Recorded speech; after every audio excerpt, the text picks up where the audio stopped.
We're going to talk today about how to get in real estate 101. So for the average person that doesn't come from, an affluent family and low socioeconomic environment, how does someone get into real estate? Like, what would be the first step? Oh man, the first step, personally, I think is mindset. You got to make the decision. Okay. I think that's numero uno, right? But as far as financing, you need to get pre-approved. You need to know exactly what you can qualify for. Okay. There's several different loans out there. So let's speak to the first-time home buyer right now.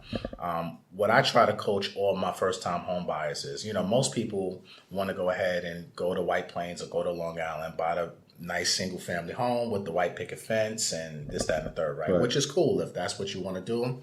That's what you got to do. What you got to do. You got the money for it. You got to have the money for it, though, right? But what I try to encourage all my first-time home buyers, if you don't have a need for a certain school district, or if you don't have, children that's going to junior high school or high school, then you should always start off with a multifamily, especially if you're looking to get into real estate investing, at some point in your life. Mm-hmm. Start off with a multifamily, anywhere between 2 to 4 units, and you can use programs like FHA, which allows you to put down as little as 3.5% as a down payment. Okay.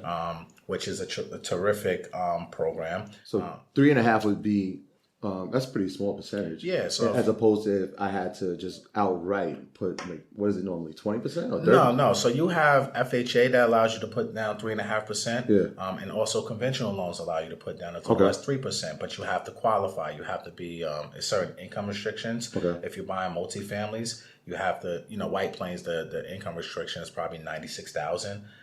So if you exceed that, then you won't qualify for that 3% down on a multifamily. Mm-hmm. Then you'll probably have to put down as 15% because it's going to be a primary residence. Right. But FHA is always a good tool because no matter, it doesn't have any income restrictions. As long as you're within the county's loan limits, then you can credit and income qualify, which minimum credit score is a 580 for an FHA loan. So we're putting down as little as 3.5%. Buy that multifamily, and you can live in it for 12 months, and then move out of it, and then you can rent the entire place out. And now you created a cash flow investment property for yourself, and now you can go ahead and go buy your one family or your condo or whatever you want, and now put down minimum down payment as well. So each county has a set loan limit. Is that what you're saying? Yeah. So FHA has every county is different, right? So we're in like 5 boroughs: Westchester, Long Island. Right. So up to a 4 family, we can go up to 1.397 million. Every county in America? Every county in America. So if you're, your audience is probably all over the place, Yeah, right? right. So if you want to know what your county loan limit is, you can Google it again. If you live in Kentucky, you can Google, FHA loan limits for Kentucky or whatever counties in Kentucky, or if you're in Georgia, if you're in Gwinnett County, you can Google FHA loan limits for Gwinnett County, right? And they'll tell you for one family, duplex, triplex, fourplex. That's what they call it down there. So that's why. So that's interesting because that's interesting that you say that your first home should be a multifamily. It should be a multifamily, absolutely. Because a lot of people have the reverse mindset where they want to get the picket white fence as their first home, and then if they want to get like an investment property, then they'll look at multifamily. Yeah, but see, that's where they screw themselves, right? Because now when you go ahead and you do that one family first and you go do the multifamily second, now you got to put down 25%. Now, unless you have 25% plus closing costs, which is you're going to probably spend around 30% for that transaction, then guess what? You just screwed yourself. Now it's gonna be harder for you to get into that investment game. Now, if you go ahead and you buy that multifamily first using 3.5% plus your closing costs, now you have a multifamily. Potentially, you're going to live in it because it has to be your primary residence. Right. You have to live in it for 12 months. Yeah. Right. After 12 months, you can move out free and clear, no problem. Now, go ahead and buy another one family property, and now still do a minimum down payment loan because you're moving out of one and moving into the other as your primary residence. So the key to anything is all on how you're structuring your loans and structuring your deal, right? And if once you say investment property, you automatically think 25% down payment. That's you say a big difference. That's a huge difference, now, especially here where we are. Yeah.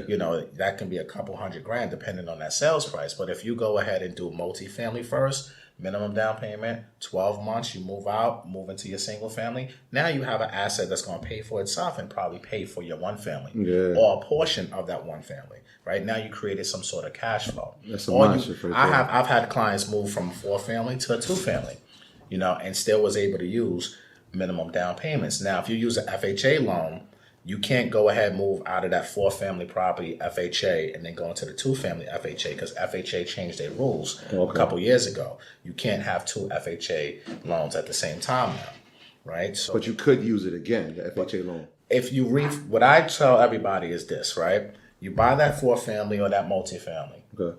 You stay in it, you refinance it, you get out of the FHA loan, and you go into a conventional mortgage, right? Probably try to pull some equity out of that home so that way now you can use that equity as a down payment for your new property. Okay. Now you refinance it as a primary residence because you're still technically living in there, but your intent is obviously at some point to move out of it. Now you're taking that equity, you have a conventional loan on it now. Now you're going to buy your 1-family. Great, you're going to go move in that 1-family. Now you can use FHA for that 1-family because this 4-family or multifamily is now in a conventional mortgage, and you took the equity out of there to help you purchase that 1-family. And now your tenants are not only paying for this property, now they're going to help pay for this property depending on the rentals and cash flow of that property. That's so valuable. It's all about strategy at the end of the day, and most people don't lead with strategy. Most people lead with emotion. Emotion, that's a fact. And this is business at the end of the day. Like, I try to coach all my buyers. Think business. I don't care if you're going to live there. I don't care about any of that stuff. Men lie, women lie, numbers don't at the end of the day. And if you're telling me your goals are to invest in real estate, then you need to think like an investor. Every first-time home buyer should be thinking like an investor. Why go buy the flip? Why?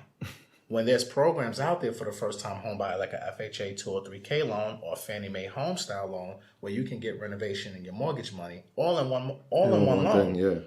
So why not go and buy? Look, we spoke about Envy and Caesar. These guys are not buying the flip, right? Yeah. They're going ahead and they're buying at the foreclosure auctions. They're buying short sales. They're buying the worst house in the best areas that they can, and they're putting that money into it. And now they're making their ROI.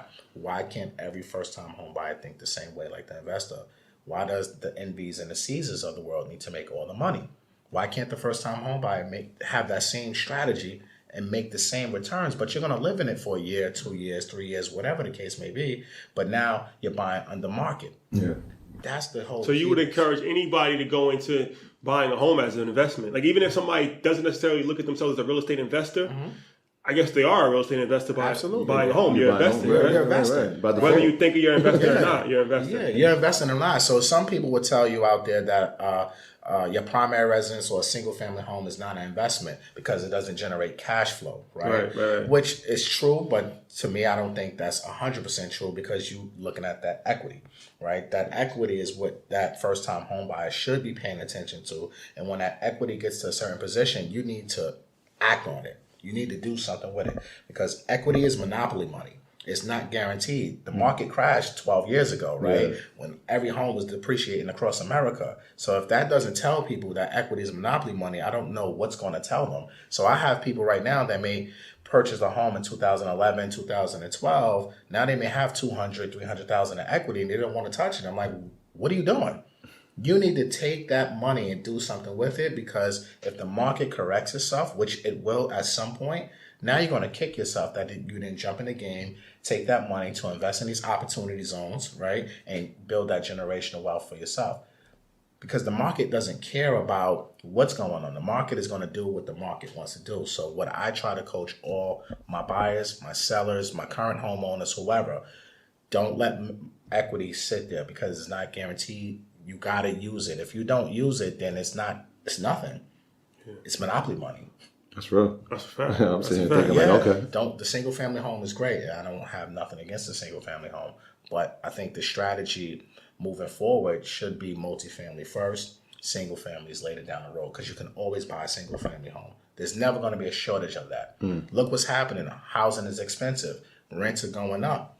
The rental market is booming right now. So why not put yourself in that position to be an owner-occupied landlord where you can basically live for free, now have your job, Now you can save all that money to reinvest into other real estate. I think it goes back to what our guest last week talked about, as far as a lot of times we care about how we're perceived. Exactly. And it's like, okay, well, how would I look living in a 3-family home? I'd rather have the white picket fence with the backyard and all that. Well, with the Mercedes outside. Exactly. But like you said, when you look at it from a financial standpoint, it makes a lot of from sense. a lot of different reasons, it does make sense. Oh, absolutely. And to piggyback off of episode 11, which was a phenomenal episode. That. So if you guys haven't watched episode 11, you need to watch that before you watch this, right? And watch all the other 10 too. But episode 11 was fire, right? So what he brought up a great point, right? Mixed use properties, which mixed use properties are common where we are in New York. Mm-hmm.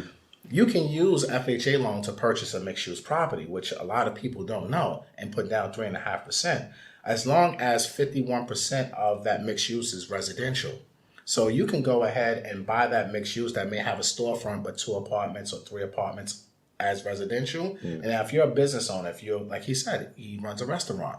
Now he can live in that one of the units, have the restaurant, and still have 2 rental incomes coming in to help support everything. Now living for free, his business is for free, and the mortgage is being paid off. Yeah. And you can use the 2 or 3K loan to renovate it. So you can go buy the piece of shit mixed-use property and use that renovation monies to fix it up, clean it up, and open up a business or rent it out to another business owner, the commercial aspect of it. And now commercial rents are much higher than residential rents. So again, living in for 1 year, now you move out. Now you have a commercial property. Or under 3.5% under an FHA loan with 3.5% down, plus your closing costs. You gotta know the game, man. You gotta know the game. It's all about strategy. And most people, especially, listen, we're in the age of the business owner, the entrepreneur, right? Most people don't think you still need a brick and mortar, but some businesses you need a brick and mortar, right? Depending on if you're in a service industry or whatever the case may be. If you're in retail, if you want to open up a store, a restaurant, like you said, is one of the toughest businesses because the overhead, right? Yeah. And rent is a big thing.